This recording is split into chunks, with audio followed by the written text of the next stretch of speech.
6 p.m. Pakistan Standard Time. Assalamu alaikum. This is Radio Pakistan. The news read by Daman Zaman. The headlines. The Prime Minister has welcomed the supplementary award by the Court of Arbitration, endorsing Pakistan's stance on the Indus Waters Treaty.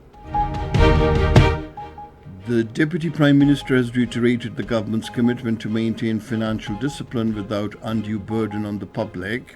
The Minister for Science and Technology has expressed Pakistan's desire to work closely with the international community for regional peace and prosperity. In the Indian illegally occupied Jammu and Kashmir, the Indian authorities have intensified restrictions under the pretext of securing the Hindu Amarnath Yatra.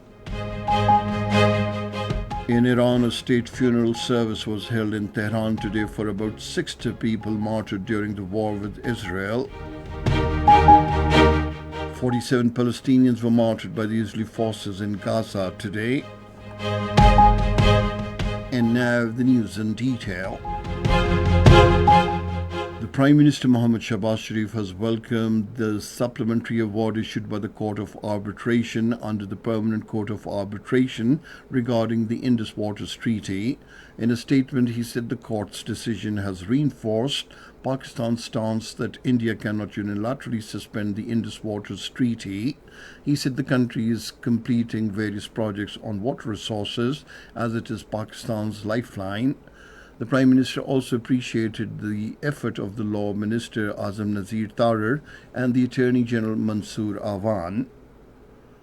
The Deputy Prime Minister Mohammad Asaghdar has underscored the government's commitment to maintain financial discipline without placing undue burden on the public. He made the remarks while chairing a meeting to review matters related to the power sector. Discussions focused on key aspects of the power sector with emphasis on financial sustainability and consumer protection.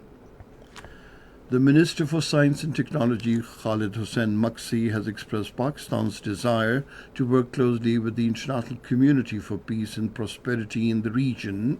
Talking to a delegation of the British High Commission led by Cormac Drillian, who called on him in Islamabad, he emphasized that Pakistan and the United Kingdom share a relationship built on mutual trust and respect. During the meeting, the two sides exchanged views on regional stability and explored avenues for mutual cooperation in science, technology, innovation, and education. The minister highlighted that the confidence of the international community in Pakistan is steadily growing, and the world increasingly recognizes Pakistan as a responsible and peace-loving state. He said Pakistan's constructive diplomatic approach is gaining appreciation on global platforms. The British High Commission delegation appreciated Pakistan's role in maintaining regional peace and reaffirmed the United Kingdom's commitment to enhance scientific and educational cooperation with Pakistan. A passing out parade was held at the Pakistan Naval Academy PNS Rahbar in Karachi today to mark the completion of the 123rd Midshipman and the 31st Short Service Commission courses. Field Marshal Sayyid Asim Munir was the chief guest on the occasion. Cadets of the Pakistan Navy presented a salute to the Field Marshal during the ceremonial parade. Field Marshal Asim Munir inspected the parade and awarded prizes to cadets who demonstrated outstanding performance during their training. The Chairman, Prime Minister's Youth Programme, Rana Mashood Ahmed Khan, says the government is providing opportunities of growth to the youth in every sector under comprehensive strategy. He was addressing a meetup organized by the Pakistan Information Technology Academic Association in Lahore today. Mashood Ahmed Khan said scholarships are being provided to the youth through the Youth Hub portal. He said necessary arrangements are being made to the overseas employment opportunities for skilled youth. This is Radio Pakistan giving you the news. The former president of Azad Jammu and Kashmir, Sardar Masood Khan, has said the world is now seeing the true face of the extremist Hindutva regime of India. In an interview, he said the Bharatiya Janata Party's government thrives on extremism and its credentials on combating terrorism are discredited by its own conduct. He further referenced credible international documentation, mostly recently from Canada, which implicated India in transnational interference and terrorism. The All Parties Hurriyat Conference has expressed strong condemnation over the arrest of three youths in Sopore under the Draconian Public Safety Act. In a statement issued in Srinagar, the APHC spokesman Abdur Rashid Minhas denounced the detention, labeling the Public Safety Act a black law used to suppress dissent and muzzle the voices of resistance in the territory. He said the Indian authorities are coercing these young detainees to make false statements in an attempt to malign the Kashmiri freedom movement and target Pakistan through fabricated narratives. He called on the United Nations and the global powers to intervene and ensure the resolution of the Kashmir dispute in accordance with the international law and the aspirations of the Kashmiri people. In the Indian illegally occupied Jammu and Kashmir, the Indian authorities have intensified restrictions under the pretext of securing the Hindu Amarnath Yatra. The authorities have deployed nearly 100,000 additional paramilitary personnel across the held territory. According to Kashmir Media Service, the Yatra is scheduled to begin on Thursday. Snipers and sharpshooters have been positioned at many locations along the Srinagar-Jammu highway, and drone surveillance will monitor pilgrim convoys. The Modi-led Hindutva government is utilizing all its resources to ensure the smooth conduct of the Hindu Amarnath Yatra, but it has simultaneously restricted religious freedoms of Kashmiri Muslims who are frequently prevented from offering Friday and Eid prayers. In India, the leader of the opposition, Rahul Gandhi, says the mosque of the Hindutva Rashtriya Savayam Sevak Sangh has come off after it called for a review of the inclusion of the words secular and socialist in the Indian constitution.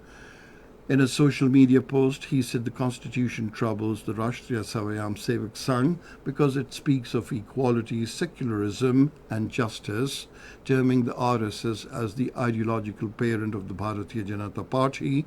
He said both the parties want to enslave the marginalized and the poor again by snatching away their rights.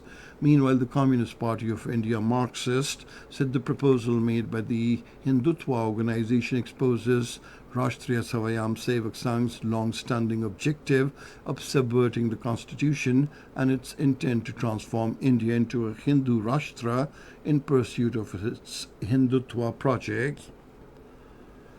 In Iran, a state funeral service was held in Tehran today for about 60 people martyred during this month's aerial war with Israel. According to the Iranian state media, at least 16 scientists and 10 senior commanders were among those mourned at the funeral.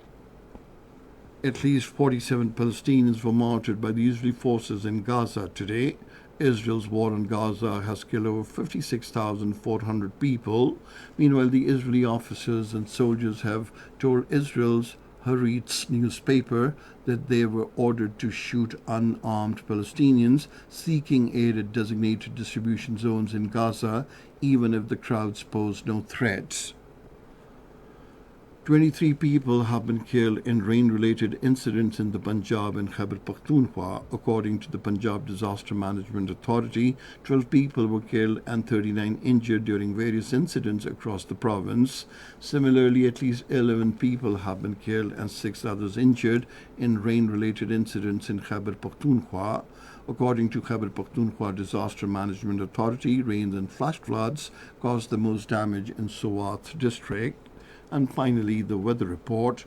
Rain, wind and thunder showers are expected in most parts of Khyber Pakhtunkhwa, Kashmir, Islamabad, upper and central Punjab and northeastern and southern Balochistan, while isolated while at isolated places in southern Punjab and southeastern Sindh during the next 12 hours. Isolated heavy falls may also occur during the period. And that is the end of this news bulletin. For more news and analyses, log on to our website radio.gov.pk, and you can also watch the live video streaming of our bulletins on the link facebook.com/Radio Pakistan News Official.